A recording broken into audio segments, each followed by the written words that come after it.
I'm not in a position to listen to anybody, so is this what a podcast is? I'll call this a podcast for uh, lack of contradictory definition.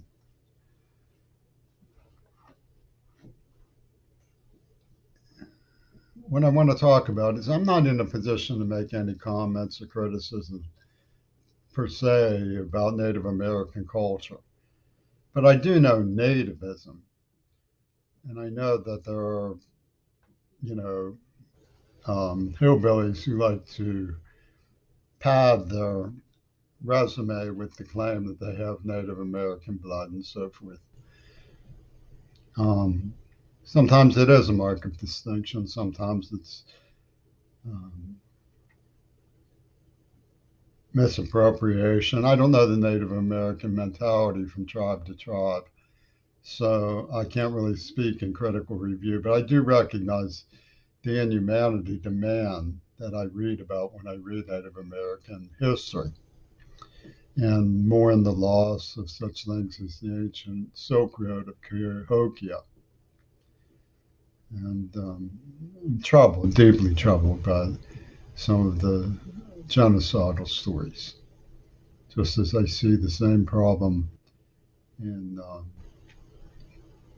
the current affairs of reckless insensitivity towards others and other forms of life. I just watched Kevin Anderson and Greta Thunberg, and they were lamenting that some of the things that we have lost or are going to lose cannot be saved. We have to do the best, our level best, to save the earth as we can.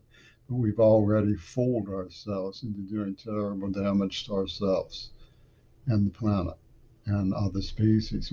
It's much too reckless. And much of my time is spent trying to put into perspective what I know from history and how it affects us. I don't know Native Americans particularly well. I know their talent. I know their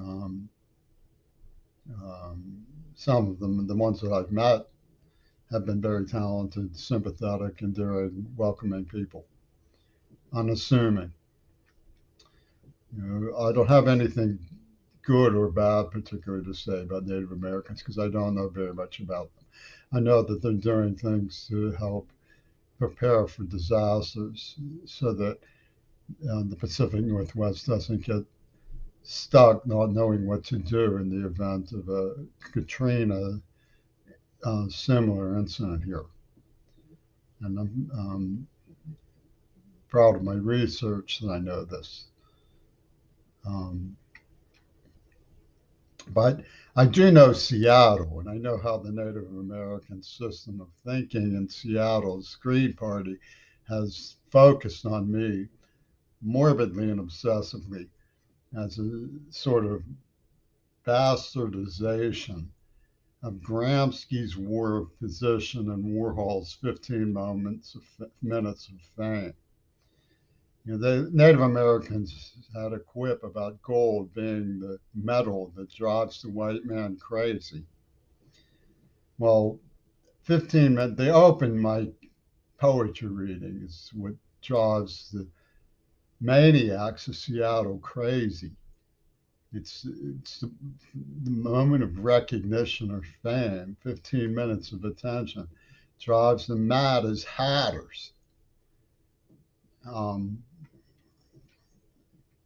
and in their conception of things, I'm a white to put head to put on a pole and glorify the Muslims of Algeria by showing the Frenchmen held aloft who dared to oppose the war in Vietnam and so on. It's a bypass system. The British, when they tortured me, called me a puppet. Now, if you look at American history, gets some bad, some hard knocks these days for its imperfections. But um, there's nothing grossly amoral about opposing the fort's attitude towards the Indians. There's nothing inherently immoral about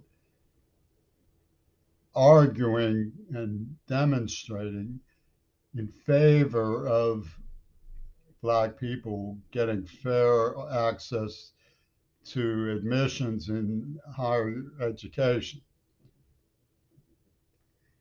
But the Svengalis of Seattle Green Party to death the idea that the white thinks it's privileged, that it deserves.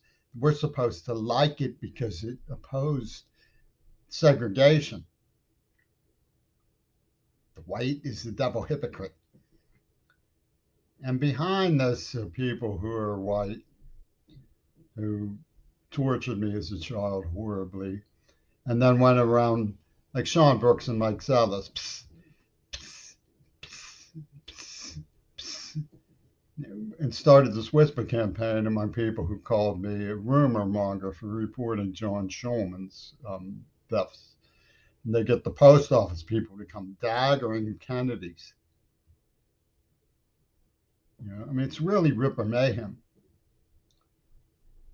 And it masquerades as the colors arc system. I mean, there's enough coincidences I should probably mention that I was at a place called Tacit, TACID, when COVID, COVID happened. TCC, Trump Community College. So we get pepper sprayed, and they say, "Oh well, overpopulation, blah, blah, blah. You can't be negligent with your overpopulation." I followed their reasoning. They went into Vietnam with Agent Orange. They went into Iraq, publishing something called The Perfect Storm while burning oil fields, and saying this catheterizes the bonfire of the vanities, which was a pun on AIDS, right? And then they light up 911, with Diamond Gullis and Cliff Robertson and their daggers. Anthrax Day. We shall never forget that we lied about who was behind it and why they did it. United we fell. So, when we go through the looking glasses, Oliver Stone likes to laugh. What I think we really are being asked to do is refuse to follow the storyline as it really happened. They killed the suit and tie gentleman who wanted to discuss civil and human rights and ask reasonable questions. Why aren't we trying to get along and enhance each other and end hunger instead of wasting all this money on arms?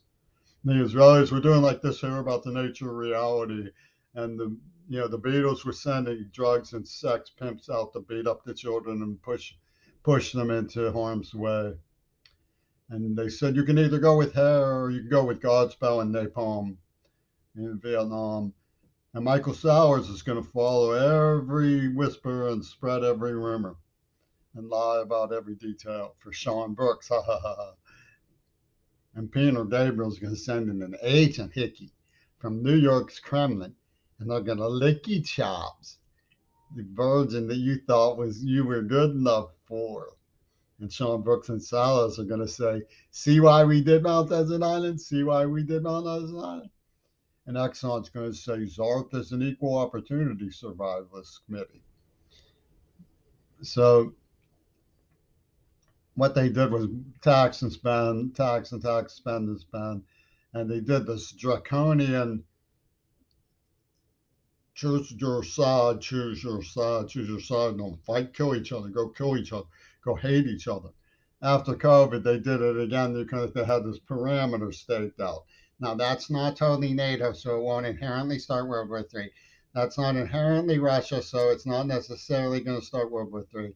And we'll just send the nights of resignation at each other for a while until everybody calms down and accepts what we've done. And they light up a little, use a punk to light off a Roman candle in the ocean with the methane coming out of the Nord Stream. Pabst and barley in the ocean floor. So we get the indication that it's business as usual. You can get your oil from Joe Manchin. You don't need to worry about the Russian national gas. That's out there polluting the ocean far away. Don't you worry about that. And what's the alternative to this? Is soon tired people sitting down saying we don't need the bullies starting war games and fight clubs. And Obama was going along with this stuff. His wife was like, voodoo. We need to get them thinking it's just as bad for the other side's innocent people. What other side are you talking about? My father was a decorated naval veteran in human rights and peace corps. The Northeast Regional Director of Amnesty International called him a hero. What other side are you talking about, Obama? Mrs. Obama. Is there some other? Am I missing something? The white side. The white side who had sex. What was that, Thor's? Sex, I said. What was that, Thor's? Did I have sex with someone you loved? Or did I make love to my girlfriend? Oh, you were peeping. Oh, it was an attack prostitute. Oh, it was part of a two virgins war game. Oh, it was part of the ultimatum system. You deserve HIV, so that's why you're going to Kirkland off for Homeland, the grannies for Star Trek, so that Shatner can peekaboo from the Emerald Beyond, that Earth below. Wow, that's neat. That's neat, just neat. Wow, man, that's neat. Wow, man, that's neat, just neat, just neat. Wow, man, that's neat, neat, neat. Wow, man, that's neat. Yeah, that's neat, just neat. Wow, man, that's neat.